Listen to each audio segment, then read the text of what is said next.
Asl narxi 2 million dollardan yuqori bo'lgan 17,5 sotixga qurilgan yangi tayyor dala hovlini men sizlarga 3 dan 1 narxiga ko'rsataman. Milliondan arzon narxda.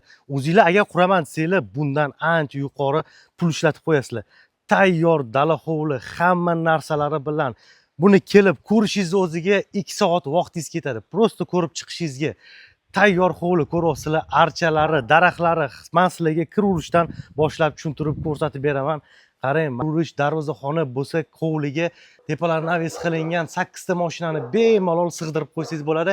Pat stansiyalari ham qo'yilgan, elektromobil uchun ham. Bu yoq tarafda qorovullar uchun xonalari ham qilingan. 3 ta xona, hojatxonasi alohida, bu yoq tarafida qishki oshxona bo'ladi. Razmerlari katta qilingan. Eng zo'r tarafi qishki oshxonaning tagida yozgi oshxona ham joylashgan. Maslaga ularni ham iminnoy ko'rsatib ketaman. Bu yoq tarafida mana shunaqa ochiq terrasa qilingan.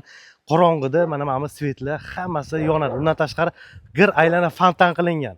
Mana bu rakursdan bitta ko'rsataylik suvni. Suvga alohida 5+ bilan.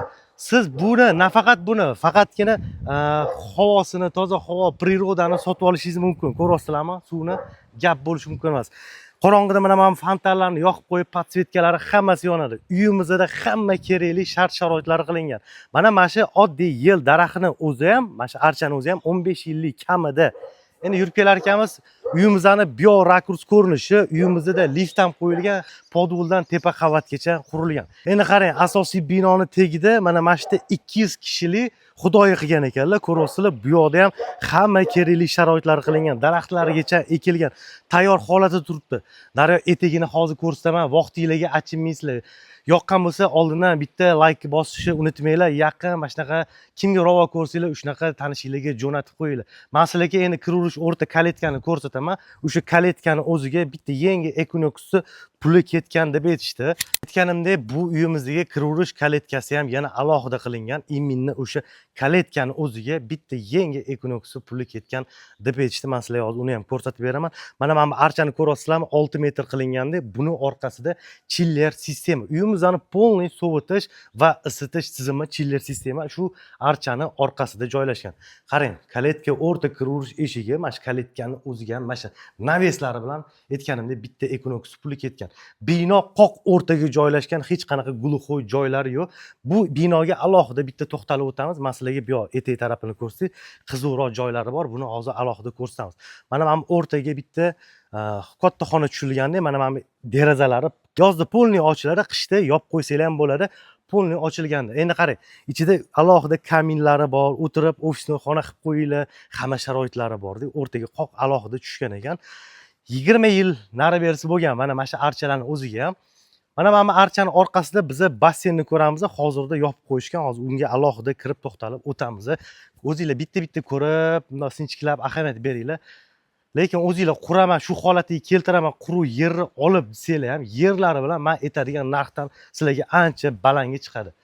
Qarang, olmaxonni ini pastdan ko'tarilgan, ko'ryapsizmi?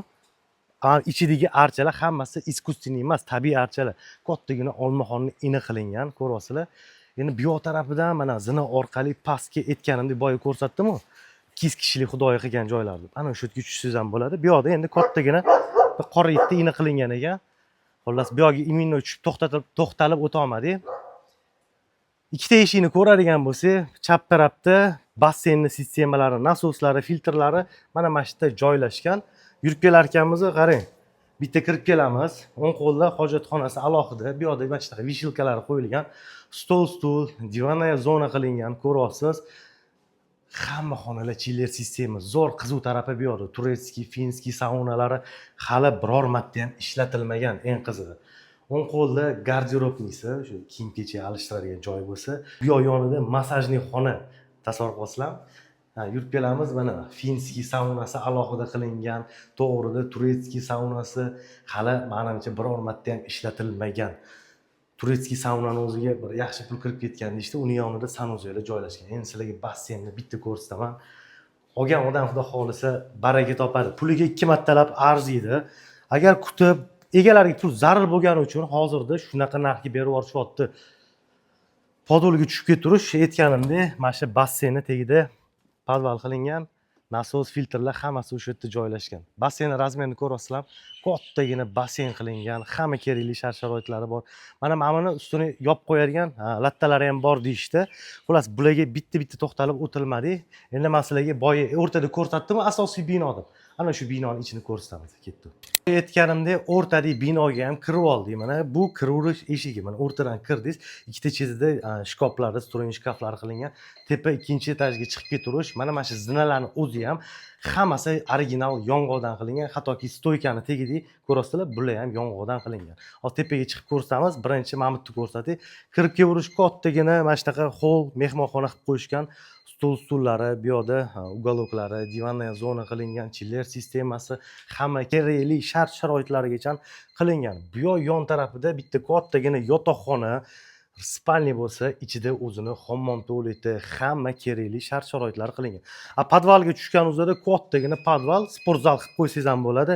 Ichida garderobnisi bor, hamma sharoitlari qilingan. Hisoblab chiqinglar, har qayerda men oxirida narxini aytaman. Bu narxga aniq o'zingizlar qura olmaysizlar, yeri bilan olsanglar. Kotelning xonasi ham o'sha yerda joylashgan, uyimizni isitish tizimlari. Kotelniga ham o'sha turishiga bir 60 ming, 70 ming dollar pul ketgan. Endi sizlar bilan tepa ikkinchi etajga chiqamiz. Undan chiqishimizdan oldin oshxonani bitta ko'rsatib ketay. Oshxona o'shanda ikkita oshxona bo'lyapti. Qishki oshxona ikkita, yozgi oshxona bitta bo'lyapti. Mana buni ko'ryapsizlar, mebellarni hammasi toza yong'oqdan qilingan. Bu yoq tarafi oshxonadan nimaga chiqib ketsa bo'ladi. Orqa taraf hovliga, shundoq suvni yoniga. Nima ko'ryapsizlar uyda? Hamma narsa shundoq kelasiz, bo'ldi. Kiyim-kechaklarni ko'tarib kelsanglar bo'ldi. Hamma narsa tashab chiqib ketilar ekan. Shunaqa deb aytishdi.